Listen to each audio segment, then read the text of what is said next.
Hi guys, मेरा नाम अजय शरावत है।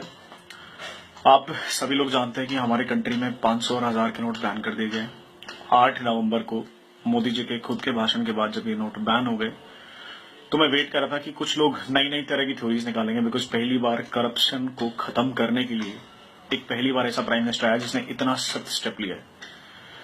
और अगर आप लोग को लगता हो कि ये सडन हो गया, जैसे सारे पॉलिटिशियन करें नहीं, अचानक कैसे कर सकते हो, जनता कह रही है अचानक कैसे कर सकती हो, अगर आपको ध्यान ना हो, प्रधानमंत्री जी ने हमेशा आपको इशारे से जरूर बताया it was a part of a plan. ये कभी भी आपके लिए अचानक नहीं था। आपके आधार कार्ड बनाना अचानक नहीं हुआ। आधार कार्ड के बाद जनधन योजना चलाना, जिसमें आपके बैंक अकाउंट खोले गए, आपकी चीजों को पेपरलेस किया गया, वो अचानक नहीं हुआ। सब्सिडीज के पैसे अकाउंट्स में जाना, एलपीजी के सब्सिडी के पैसे अकाउंट्स में जाना, वो अचानक नहीं हुआ। एग्रीकल्चर की सब्सिडी के पैसे अकाउंट्स में जाना, वो अचानक नहीं हुआ।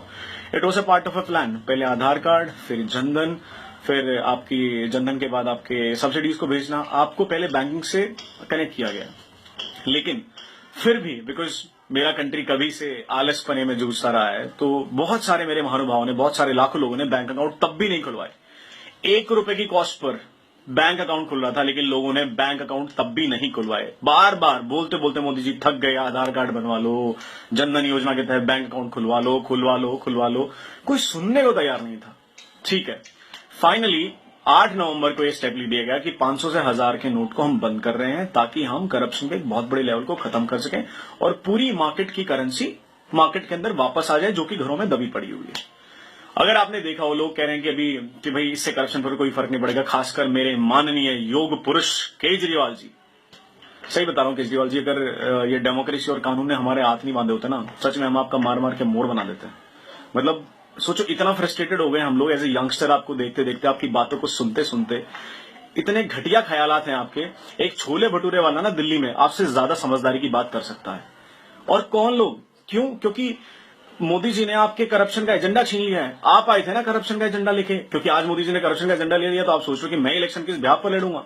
अरे कभी तो अपनी ग्रीड को छोड़ो, अरे कभी तो अपने लालच को छोड़ो। इतना बड़ा स्टेप लिया गया है, अब तो सुधर जाओ। तुम पता नहीं इनकम टैक्स डिपार्टमेंट में थे या नहीं थे सर, पता नहीं आपका क्या सीन है सर, किसने आपको इनकम टैक्स डिपार्टमेंट में रखा पता नहीं। और कौन कहता है कि आप दिल्ली के मुख्यमंत्री हो यार। बस हम आपसे ही दुखी हो गए हैं, मतलब ऐसे ऐसे स्टेटमेंट। अच्छा देखो, करप्शन के केस से कौन कौन बौखलाया। अरविंद केजरीवाल जेन्युइन था, राहुल गांधी जेन्युइन है भाई, जिंदगी भर परिवार ने घोटाला ही तो किया, और क्या किया है। कौन कौन अगेंस्ट खड़े हैं? मुलायम सिंह यादव मुलायम सिंह यादव को आप ऑनेस्ट लीडर मानते हो? लालू प्रसाद यादव, उसका जो फॉर्डर घोटाले में तो खुद जेल से छूटा, उसको आप ऑनेस्ट लीडर मानते हो? मायावती, नोटों की माला पहनने वाली ऐसे लीडर। ऑपोजिशन में कौन कौन है? ममता बनर्जी, जिसने खुद कलकत्ता का भट्टा बटा दिया। एक बार ये देखो कि कौन लोग अपोज कर रहे हैं इस डिसीजन को। दोस्तों समझो, इन नेताओं के चंगुल में मत आओ, ये चीज को देखो। हाँ, सब परेशान है, मैं भी परेशान हूं, मेरे पास भी 150 रुपए थे, 3-4 दिन से ऐसे ही घूम रहा हूं, मैं एटीएम तक एक्सेस नहीं कर पाया हूं। कहीं ना कहीं तक 130 करोड़ को देश को मैनेज करने के लिए मैनेजमेंट उतनी ज्यादा नहीं थी बैंक के पास। लेकिन हाँ, अभी बैंक ने कुछ मेजर स्टेप लिए हैं, जिसके तहत उन्होंने मोबाइल बैंक चलाने के लिए कहा है, मोबाइल एटीएम चलाने के लिए कहा है। मतलब आपके गांव में, आपके आसपास में अगर 6 एटीएम थे, अब मोबाइल एटीएम के थ्रू 10 वैन और खड़ी हो जाएंगी, तो आपके पास वहां 10-12 एटीएम और एक्स्ट्रा होंगे, और बैंक भी शुरू हो जाएंगे। आप थोड़ा सा साहस रखो। और जितने भी लोग समझ रहे हो ना करप्शन सिर्फ नेता के पास है या किसके पास है, सोचो कर नेता के पास पैसा आता कहां से है। नेता को पैसा देने वाले हैं कौन? बिजनेसमैन, वेंडर्स, ट्रेडर्स, ये परचून की दुकान चलाने वाले, जितने भी जहां पे बैठे हैं, चांदनी चौक चलाने वाले। मेरा पूरा दिल्ली जानता है कि कैश पर मार्केट कैसे चलती है। आज भी दिल्ली में कितने % दुकानें हैं जो आपको बिल देती हैं? कोई बिल नहीं देता आपको। इस बात को समझो। इतने ज्यादा लोगों का पैसा मार्केट में आया जो होल्ड करके बैठे थे। आप जो लोग कह रहे हैं ना कि ये लाइनें बहुत लंबी लंबी हैं, बाहर लाइनें बहुत लंबी लंबी हैं, मैं आपको कुछ कुछ चीजें बता देता हूं लाइनें क्यों लंबी हैं। इनमें से आधे से ज्यादा लोग वो हैं जिनके फैक्ट्री ऑनर्स ने अपनी लेबर को छुट्टी देके, पैसे देके भेजा कि जाओ डिपॉजिट करा के लाओ, कैश एक्सचेंज करा के लाओ, ताकि वो अपने ब्लैक का व्हाइट कर सकें। इनमें से ज्यादा पॉपुलेशन वो है जो उस पैसे को रिपीट कर रहे हैं। हमारे जैसे लोग हैं, 4.5 से 5% के सैलरी लोग हैं जो सिर्फ तनख्वाह में से अपना टैक्स कटाते थे। बाकी तो टैक्स आप पैसे ही खा रहे थे। रोज टैक्स बचाओ, ये टैक्स ही नहीं भरते।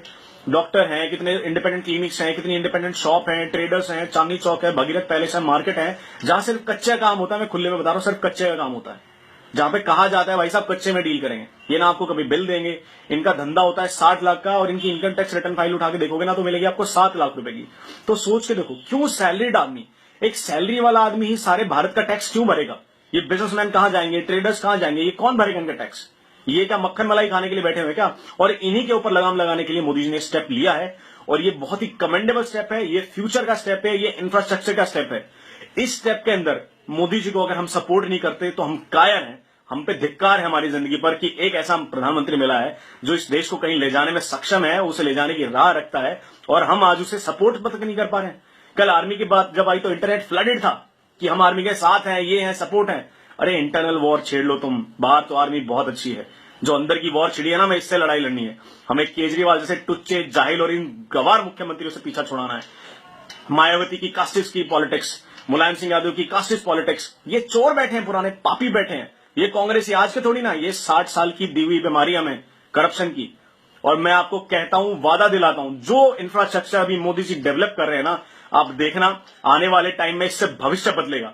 आज हम सब भारतीयों का, सबके सब सिटीजन्स की जिम्मेदारी है, अधिकार है, रिस्पॉन्सिबिलिटी कि आज हम पर जो भी हो रहा है हम उसे झेलें, मोदी जी का साथ दें और इस करप्शन की लड़ाई में मोदी जी के साथ खड़े हों।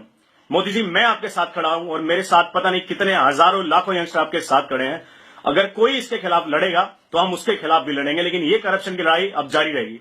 मोदी जी, आपके स्टेप के लिए जय हिंद।